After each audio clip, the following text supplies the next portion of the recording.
Good morning friends, welcome back to my YouTube channel commerce zone classes. Last lecture हमने जो end किया था वो था हमारा लॉ ऑफ डिमांड का शॉर्ट डेफिनेशंस थे। उसमें कुछ एक्सेप्शंस थे जो डिमांड को हमारे जो है डिमांड के कुछ हमारे एक्सेप्शंस थे जिसमें जो है डिमांड हमारा फेल हो जाता है। आज हम डिटेल में देखेंगे लॉ ऑफ डिमांड क्या होता है, कैसा उसका कर्व होता है, और इसी में एक टॉपिक और आता है मूवमेंट इन डिमांड कर्व के। जो डिमांड कर्व हम बनाते हैं उसमें मूवमेंट होते हैं, एक एक्सपेंशन या फिर कॉन्ट्रैक्शन होता है, तो वो आज हम इस लेक्चर में डिस्कस करेंगे। सो बिना देर किए हम इस लेक्चर को स्टार्ट करते हैं। सबसे पहले हम समझेंगे लॉ ऑफ डिमांड क्या होता है। एक बार मैं शॉर्ट में आपको बता देती हूँ ताकि जो लास्ट क्लास में ओवरव्यू दिया था मैंने वो एक बार आपको फिर से रिकॉल हो जाए। सो लॉ ऑफ डिमांड हमारा जो था, मैंने सबसे पहला पॉइंट आपको बताया था कि ये क्वांटिटेटिव नेचर का होता है। इसको हाईलाइट कर लीजिएगा बिकॉज एग्जाम के पॉइंट ऑफ व्यू से बहुत इंपॉर्टेंट होता है। कई बार हमसे एग्जाम में डायरेक्ट क्वेश्चन आते हैं कि law of demand quantitative in nature होता है या क्वालिटेटिव इन नेचर होता है। सो जो लॉ ऑफ डिमांड है हमारा वो क्वांटिटेटिव इन नेचर होता है। अगली बात करेंगे, इसका एक बेसिक अजम्पशन होता है, वो आपको फ्रेंड्स याद रखना पड़ेगा। इसका जो बेसिक अजम्पशन है वो है सेट्रिस पैरिबस। अब ये सेट्रिस पैरिबस का मतलब क्या होता है वो भी हम यहीं पर देखेंगे। सो सेट्रिस पैरिबस का मतलब होता है अदर थिंग्स बीइंग्स कांस्टेंट, मतलब डिमांड में प्राइस को छोड़ के बाकी जितनी भी चीजें हैं या जितने भी फैक्टर्स हैं हम कह सकते हैं वो सारी यहाँ पे क्या रहती हैं, कांस्टेंट रहती हैं। कब? जब हम लॉ ऑफ डिमांड को स्टडी करते हैं। सो लॉ ऑफ डिमांड में सारी चीजें कांस्टेंट रहेंगी सिर्फ दो चीजों को छोड़ के। पहला है हमारा प्राइस और दूसरा है हमारा क्वांटिटी डिमांडेड। ठीक है, सॉरी प्राइस, हमारा सिर्फ प्राइस यहाँ पे जो है वो अप्लाई होगा एंड ये किसके हम रिस्पेक्ट में देखते हैं, सो क्वांटिटी डिमांडेड के रिस्पेक्ट में देखते हैं। अब हम बात करेंगे डिमांड कर्व क्या होता है। सो बिल्कुल एकदम पेशेंस के साथ देखिएगा, यहाँ पे आपका डिमांड कर्व का एक्चुअली में जो मीनिंग होता है आई होप वो क्लियर हो जाए।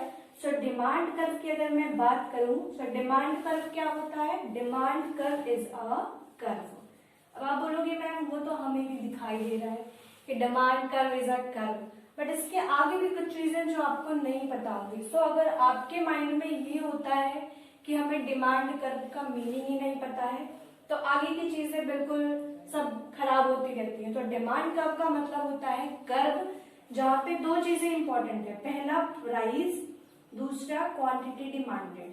अब ये जो प्राइस है ये हमारा फैक्टर अफेक्टिंग डिमांड है, तो ये चेंज होता रहेगा। मतलब प्राइस की जगह हो सकता है इनकम आ जाए, हो सकता है पॉपुलेशन आ जाए, बट क्वांटिटी डिमांडेड के ही रिस्पेक्ट में हम इसको स्टडी करेंगे।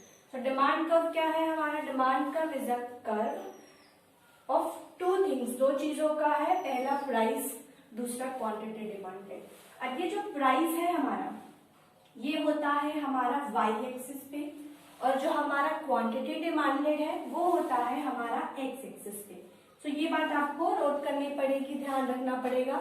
ठीक है, तो प्राइस डिमांड कर्व हमने क्या देख लिया, डिमांड कर्व हमारा कर्व होता है जहाँ पे हम दो चीजों की बात करते हैं, पहला है हमारा प्राइस, दूसरा है हमारा क्वांटिटी डिमांडेड। अब हम बात करेंगे मूवमेंट इन डिमांड कर्व कि डिमांड कर्व में मूवमेंट कैसे होता है आखिर। सो अगला जो टॉपिक है वो है movement in demand curve. Movement का मतलब क्या होता है ध्यान दीजिएगा बिल्कुल।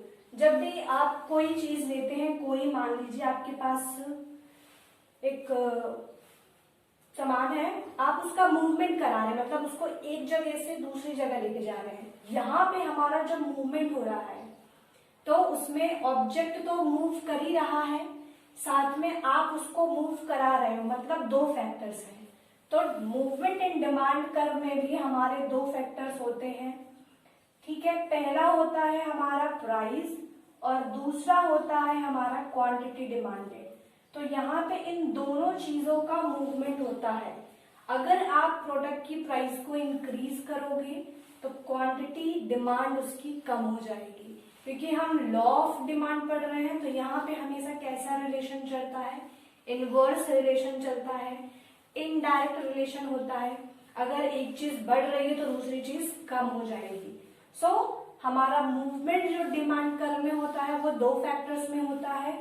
पहला है प्राइस, दूसरा है क्वांटिटी डिमांडेड। प्राइस जैसे ही किसी प्रोडक्ट की बढ़ जाएगी उसकी क्वांटिटी डिमांडेड कम हो जाएगी। प्राइस अगर कम हो जाएगी तो क्वांटिटी डिमांडेड बढ़ जाएगी। सो ये है हमारे मूवमेंट इन डिमांड कर्व। अब मूवमेंट इन डिमांड कर्व किसकी वजह से हो रहा है, अब आपको ये भी थोड़ा सा जो है समझ में नहीं आ रहा होगा, तो इसके लिए मैंने यहाँ पे लिख रखा है कि जब भी डिमांड आपकी इन्फ्लुएंस हो रही है, मतलब आप क्वांटिटी कब कम कर रहे हो या कब ज्यादा कर रहे हो, जब आपका प्राइस हाई हो रहा है या प्राइस लो हो रहा है, तो हम किसके रिस्पेक्ट में मूवमेंट इन डिमांड कर्व देखते हैं, प्राइस के रिस्पेक्ट में। जैसे ही प्राइस बढ़ेगी हमारी जो डिमांड क्वांटिटी डिमांड है वो कम हो जाएगी। जैसे ही प्राइस लो होगी हम डिमांड जो है वो बढ़ा देंगे अपनी। लेट्स से एग्जांपल, अगर फोन की प्राइसेस कम हो जाती हैं तो आप उनकी डिमांड बढ़ा देते हो, तो प्राइस की कम होने से आपने डिमांड क्या करी, बढ़ा दी।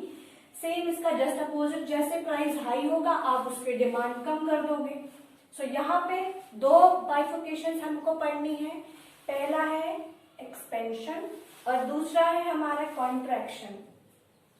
अब ये क्या होता है एक्सपेंशन और कॉन्ट्रैक्शन, इसके लिए भी जो है मैंने डायग्राम्स बना रखे हैं और इसको एक्सप्लेन करते हैं।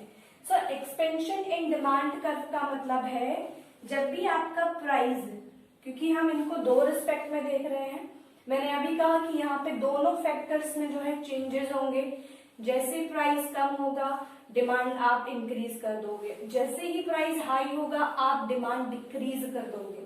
सो ये है मेरा P, जब मेरा P पे था, ठीक है, जब मेरा प्राइस ये था तब मैं डिमांड कर रहा था इतना, बट जैसे ही प्राइस कम हुआ, जैसे ही प्राइस कम हुआ मैंने क्या कर दिया, डिमांड और बढ़ा दिया। इसके लिए एग्जांपल्स आपके माइंड में भी होंगे, मेरे माइंड में भी बहुत सारे एग्जांपल्स चल रहे हैं। अब आप सोच रहे होगे जो आपकी फेवरेट होगी, अगर उसकी प्राइस कम हो जाए तो आप उसको लेना पसंद करोगे ज्यादा, और अगर प्राइस उसकी बढ़ जाए तो बैठ जाते हो कहीं कोने में, और प्राइस तो बहुत ज्यादा हो गया, कैसे इसको परचेस करूं, ज्यादा एफर्ट्स करने पड़ेंगे, जस्ट लाइक दैट। उसके बाद बात करेंगे कॉन्ट्रैक्शन इन डिमांड कर्व की, जहां पे मैंने P अगर मेरा यहाँ पे था, जब मेरा P इतना था, प्राइस इतना था, तब मैं क्वांटिटी जो है ज्यादा परचेस कर रही थी, बट जैसे ही प्राइस इंक्रीज हुआ मैंने क्वांटिटी क्या कर दी, उसकी कम कर दी। सो एक्सपेंशन और कॉन्ट्रैक्शन का आई होप आपको मीनिंग यहाँ पे क्लियर हो गया होगा। सो ये P था, P से P1 पे गए, ठीक है, उसके बाद तो मतलब ये इस टाइप में जा रहा है, इस ऐसा एरो है यहाँ पे, और एक्सपेंशन में कैसा है हमारा, इस टाइप में एरो, कि जब P था तब हम इतनी क्वांटिटी परचेस कर रहे थे, जैसे ही प्राइस लो हो गई हमने क्वांटिटी ज्यादा परचेस करनी स्टार्ट कर दी। तो ये है हमारा expansion and contraction in demand curve, जो कि हमारे मूवमेंट इन डिमांड कर्व में इंक्लूड होता है। सो आई होप आपको ये लेक्चर अच्छा लगा होगा। अगर आपने मेरे चैनल को अभी तक सब्सक्राइब नहीं किया है तो सब्सक्राइब कर लीजिएगा, बेल आइकन पे क्लिक करना बिल्कुल मत भूलिएगा। कमेंट करिएगा आने वाले लेक्चर्स आपको किस टॉपिक पे चाहिए, और अगर आपको कोई सजेशंस देने हो तो भी आप कमेंट बॉक्स में कमेंट कर सकते हैं। Okay, thank you, bye bye.